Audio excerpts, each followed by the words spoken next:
Nous t'interviewons pour les amis de Fernand Monifé pour te C'est faire ça. un petit reportage C'est dans ça. le cadre de notre promotion aux artistes. Tu chantes depuis combien de temps? Oh, ça va faire. J'attaque la 9e année là. Et tu chantes spécialement de la variété française. Alors, exclusivement que de la variété française. Je suis pas crédible en anglais, c'est pas possible.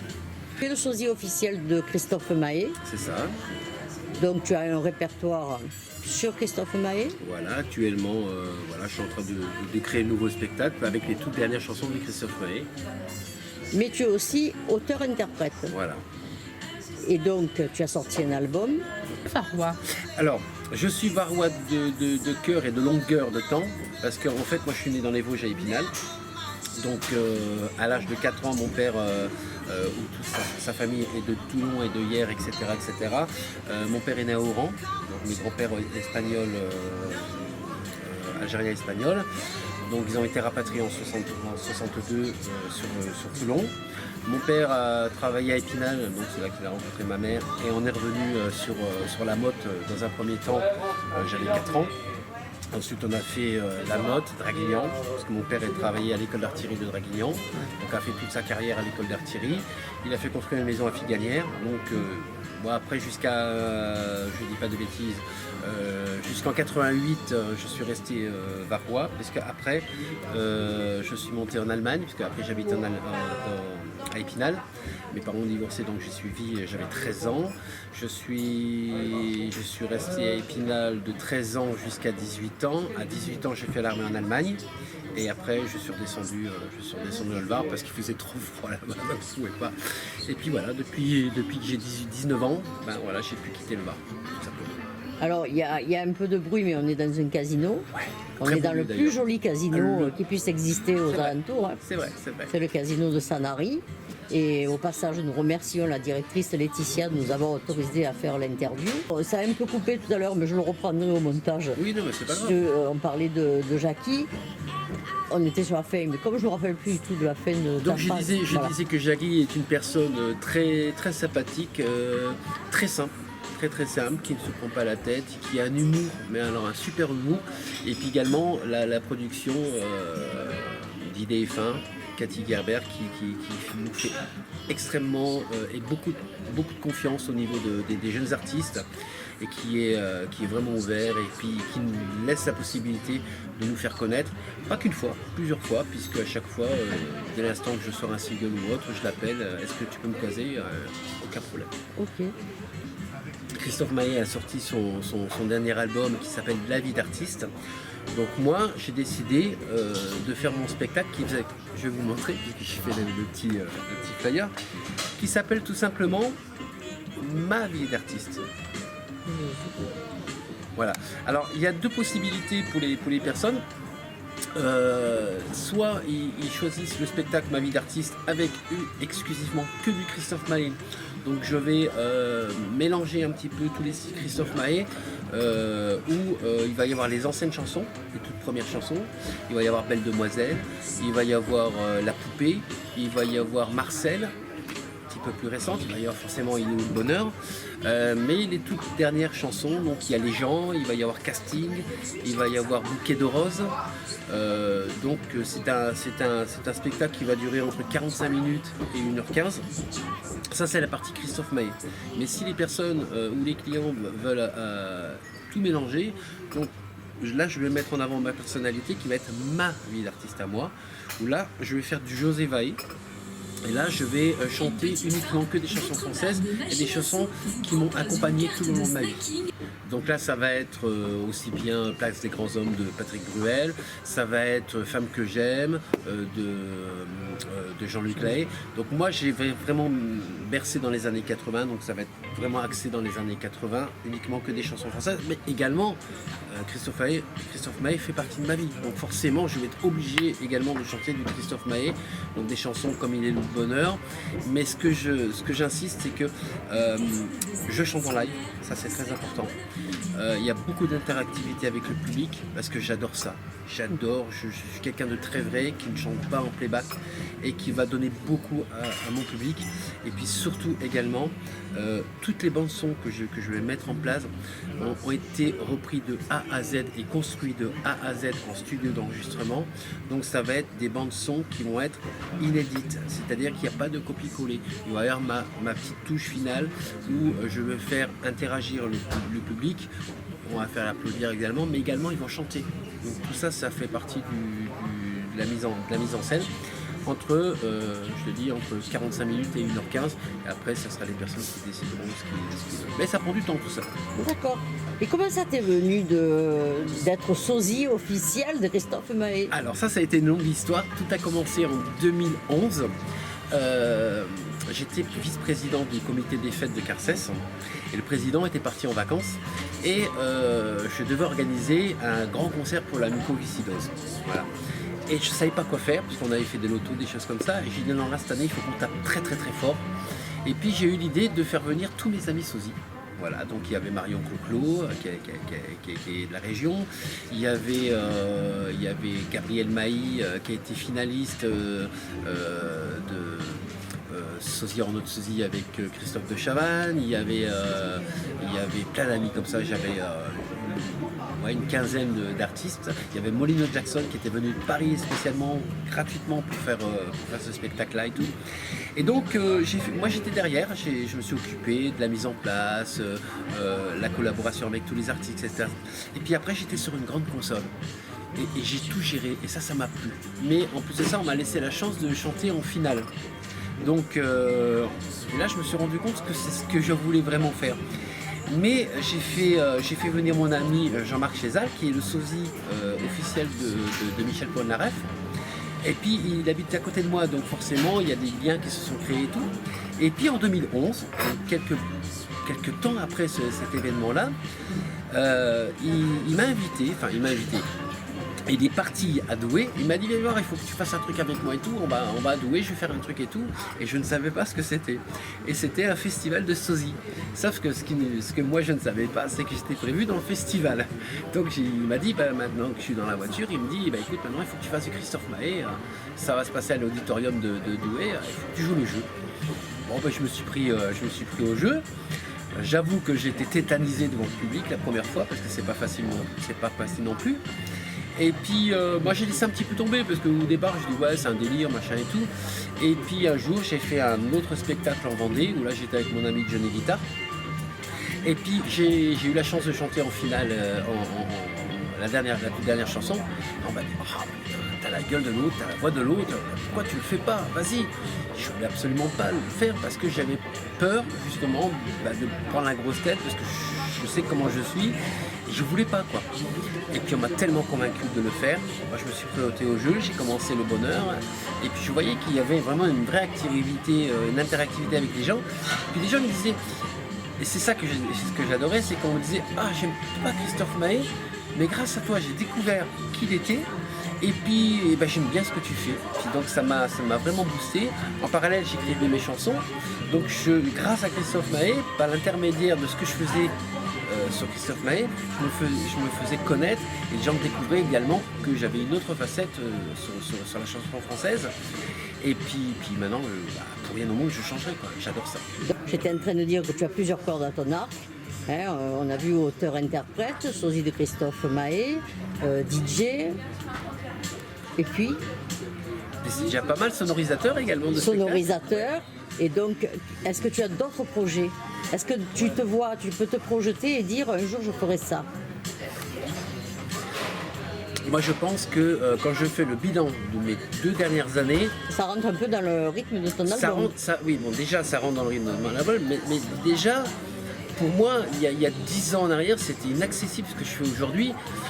Non, la seule chose, c'est qu'il faut croire en son projet, il ne faut jamais lâcher, jamais, quoi qu'il arrive, parce qu'on ne peut pas dire que tout rêve est inaccessible. Voilà, ça c'est un peu, ça fait pas partie de mon vocabulaire. Je dis, à la base, je suis déjà un battant, puis je suis quelqu'un de fort psychologiquement, donc je ne lâche jamais, Ça se voit. Je lâche jamais. Par contre, le fait d'avoir des rêves guillemets inaccessible me donne encore plus de pêche et plus de force pour pouvoir y arriver. Si moi j'y arrive, tout le monde peut y arriver. Maintenant, mes projets, j'ai tellement fait de choses, je suis tellement heureux. L'année dernière, j'ai chanté en Italie. Ouais, j'étais un gamin, j'étais devant Nicoletta. On a partagé un plateau, j'étais avec Nicoletta. Voilà, plus de 40 ans de carrière. Waouh, j'étais avec Chantal Goya. J'ai rencontré Charlie et Lulu. Charlie est un homme, waouh, j'ai adoré. Je veux dire, il m'a donné des conseils. Le pauvre, je lui ai chanté ma chanson au temps des années 80. Le pauvre, il n'a pas pu dormir parce que toute la nuit, ça lui a trotté dans la tête, le refrain. J'ai rencontré Alain Théo. J'ai rencontré Olivier Lejeune. J'ai eu des très belles collaborations avec mon ami Martin Rossès. On partage le parrainage, parce que je suis parrain de l'association Enfance en Noël. J'ai écrit une chanson qui s'appelle Enfance en Noël pour aider justement cette association-là. Tout ça en même pas 2 ans, quoi. J'ai fait deux plateaux télé. J'ai rencontré Jean-Luc Reichmann grâce à mon ami Johnny Guitar. Non, le seul truc que j'aimerais bien, c'est faire une croisière. Ouais, ça me plairait bien. Ouais. Chanter pour une croisière, ça c'est un truc qui me plairait bien. J'ai la chance de travailler en collaboration avec mon ami Thierry Lecomte, qui est un super compositeur, qui est un super musicien. C'est lui qui a participé à ton album? L'intégralité de mon album. C'est un gars qui est vraiment au top du top.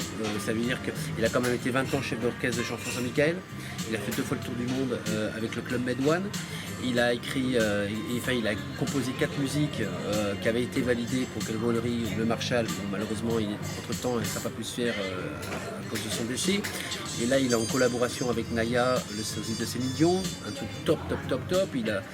C'est un mec qui est vraiment génialissime, quoi. Donc, je peux pas rêver mieux. Honnêtement, pour l'instant, je suis très content de ce qui m'arrive. Et puis, je suis content également de faire profiter aux personnes. Là, par exemple, je pars samedi, je prends l'avion pour aller à Toulouse me chercher parce que j'ai un gala à Agen pour la Ligue contre le cancer. Donc là, je vais donner de ma personne. On a un très grand projet le 27 et le 26 juin du côté de Chartres, également pour aider les enfants qui sont gravement malades. Donc on compte sur ma présence avec d'autres sosies. Donc il va y avoir le sosie de Mylène Farmer, le sosie de Gilbert Montagnier, il va y avoir le sosie de Maître Gims également, qui est un très bon ami à moi. Donc je fais du bien. Donc je veux dire, ça fait partie un petit peu du but des artistes également. Faut pas être fermé, quoi. Justement, au contraire, il faut être très ouvert, très à l'écoute également et pouvoir donner. Maintenant, c'est pas donné pour tout le monde. Moi, j'adore faire ça et puis je pense que je le rends bien et je pense surtout qu'on me le rend bien également. L'association Les Amis de Fernand Bonifay, le but c'est quand même de te faire connaître. Donc, est-ce que tu peux donner quelques coordonnées te concernant, ta page Facebook, le site, ton téléphone si tu veux qu'on te contacte, ce que tu veux? Alors, moi, c'est pas compliqué, hein. Tout simplement José Vaé. Là, vous avez toutes les coordonnées derrière. Alors, mes coordonnées, tapez sur Facebook José Vaé, vous me demandez un ami, je vous accepterai avec un grand plaisir. J'ai un compte YouTube également, José Vaé, où là vous allez voir toutes mes dernières créations. Donc là vous tapez José Vaé, vous avez les clips, vous avez mes derniers clips, etc. Également j'ai un compte internet, donc vous tapez Wix José Vaé. Et là vous allez trouver vraiment tout ce que je fais. Également je suis même en création, où là, avec mon ami Thierry Lecomte, d'ici 1 mois, je n'aurai plus de support CD sur mon album. Il vient de sortir un nouveau support sous format carte de crédit USB. C'est-à-dire que maintenant, chaque personne qui viendra à mon concert, je lui donnerai comme une carte de crédit, sauf une clé USB avec la photo de mon concert. Et là, je mettrai tout ce que j'ai fait. Donc que ce soit mes vidéos, que ce soit mes clips, etc., mes chansons de concert, etc. Ça sera mon nouveau format. Et ça, c'est mon prochain projet pour que ça soit plus accessible en termes de coût, parce que bon, c'est vrai qu'à chaque fois acheter un CD, etc., ça revient cher. Mais l'avantage, c'est que c'est une clé USB, on peut la mettre partout. Et si la personne veut mettre autre chose, elle pourra mettre également autre chose. Voilà. Donc je pense que j'ai pas mal bourlingué, quoi. Ta prochaine actualité, autant en parler? Ah ben, ma prochaine actualité, c'est d'aider la Ligue contre le cancer. Tu dans peux le rappeler la Lot-et-Garonne. date? Alors ça va être le 7 mai, samedi 7 mai à Agen. Le 27 et le 28 juin du côté de Chartres, donc pour aider les enfants gravement malades. Qu'est-ce que j'ai encore? Là, je prépare ma saison pour cet été. Où là, je vais proposer mes spectacles Ma vie d'artiste. Il me reste encore quelques petites chansons à finaliser, mais sinon, le spectacle en lui-même, il est mis en place, quoi. Est-ce que tu as quelque chose à rajouter qui te ferait plaisir de dire? Bah, déjà, un grand merci à l'association. Alors moi, je parle au nom de tous les artistes. Merci de nous aider. Nous le faisons en bénévolat à 100%. Ah bah, c'est très humble de votre part, et puis ça court plus les rues non plus. Donc ça, C'était la mission de Fernand d'aider tous les artistes, et nous, notre mission est de poursuivre la mission de Fernand, d'aider les artistes, non pas pour qu'on parle spécialement de nous, mais pour qu'on aide tous ces gens que vous êtes dans l'ombre et que nous aimons entendre. J'ai appris une chose dans le domaine de la musique, et que je constate qu'il ne se fait pas beaucoup, mais moi me concernant, j'applique cette règle-là, c'est le partage. Le partage. Dès l'instant qu'on partage, ça veut dire qu'on ne triche pas. Si on ne triche pas, les gens qui sont au public vont se rendre compte. Et donc automatiquement, il va y avoir une sincérité qui va être à double sens. Et c'est ça qu'on appelle le partage. Le partage, que ce soit la musique, que ce soit l'amour ou autre, c'est ça. Dès l'instant qu'on partage, et là c'est ce qu'on est en train de faire aujourd'hui, et je trouve ça vraiment fantastique. Merci à l'association. José, merci à toi, et puis j'espère qu'un jour tu seras dans la région et qu'on pourra venir te filmer et à rajouter, parce que tout ce que tu vas faire, on va le partager de toute façon. Avec un grand plaisir, et j'espère que vous me commenterez un petit peu tout ce que vous avez pu découvrir sur moi. Voilà, merci beaucoup. Merci à toi. Pour cette chanson-là qui me tient vraiment à cœur, c'est une chanson que j'avais quand même écrite pour la disparition de ma belle-mère. Alors, pas spécialement que ma belle-mère, parce qu'à l'heure d'aujourd'hui, toute personne qui écoute cette chanson-là, alors c'est pas le but de faire pleurer tout le monde, cette chanson c'est un message, c'est un message d'amour, d'espoir, et également de partage, qui dit tant que nous sommes vivants, il ne faut pas hésiter à dire à toutes les personnes qu'on les aime. Parce qu'après on va vivre avec du regret. C'est le but de cette chanson-là. Et donc cette chanson-là, où quand même je suis assez fier, je vais la défendre 3 fois cette année sur des concours ACI, donc auteur, compositeur, interprète. Le 14 mars, je monte à la Maison des Jeunes de Cannes. Au mois de mai ou au mois de juin, je monte à Tarbes pour défendre également cette chanson-là. Donc c'est un concours aussi ACI. Et ensuite, le dernier concours, ça sera du côté de Bordeaux, à Sénon. Où là, pareil, je vais... parce qu'au départ, je devais chanter une autre chanson, mais j'ai réfléchi, je me suis dit non, je pense que celle-ci va toucher plus de personnes, parce qu'elle parle à tout le monde, et tout le monde peut se reconnaître à travers cette chanson. Donc ça, voilà, j'en fais mon petit bébé cette année pour 2020. Voilà, tout simplement. Merci.